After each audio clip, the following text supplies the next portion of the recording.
Salut, je suis Titouan, je suis CSM chez La Grosse Machine et aujourd'hui on va parler d'inbox.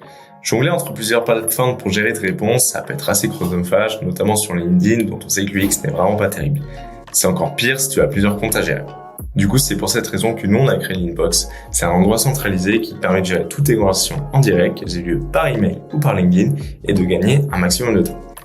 Du coup, dans cette vidéo, je vais t'apprendre à utiliser l'inbox comme un pro.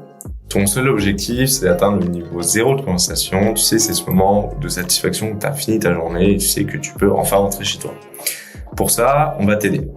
On pourra gérer efficacement tes prospects et atteindre ce fameux niveau 0. On a plusieurs options qui vont pouvoir t'aider, notamment la qualification des prospects, les templates, la gestion des snooze et enfin l'archivage. Tout d'abord, ce que je te propose, c'est de régler l'inbox pour ne voir que les réponses. Pour cela, va dans les filtres et choisis List to Reply. Du coup, plutôt cool ici, on n'a que 3 réponses à gérer. Si tu as déjà regardé notre vidéo sur les aperçus d'engagement, tu sais que tu peux qualifier tes prospects au fil du temps pour pouvoir mesurer les performances d'une campagne. Par exemple, ici, on sait que le lead est plutôt intéressé, donc on va appliquer le tag intéressé, on va lui répondre et on va le snooze. Lorsque le snooze est activé, la conversation elle disparaît jusqu'à la date fixée, ce qui permet de vider progressivement ta boîte de réception. Par exemple ici, si la conversation elle est terminée, on va appliquer le tag dédié et du coup, on va pouvoir archiver la conversation. Tu as juste à cliquer sur les 3 petits points et cliquer sur Archive this conversation. Et enfin, tu auras aussi parfois des réponses qui se ressemblent. Du coup, pour gagner du temps, ce qu'on propose de faire, c'est d'utiliser des templates de réponses. Par exemple ici, on va pouvoir utiliser celui-ci, envoyer les réponses et la snooze au cas où la personne ne nous répondrait pas. Et voilà. En moins d'1 minute, on a géré toutes les réponses.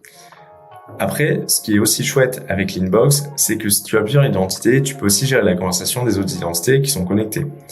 Du coup, pour cela, tu peux faire comme j'ai fait, aller sur toutes tes identités et cliquer dessus.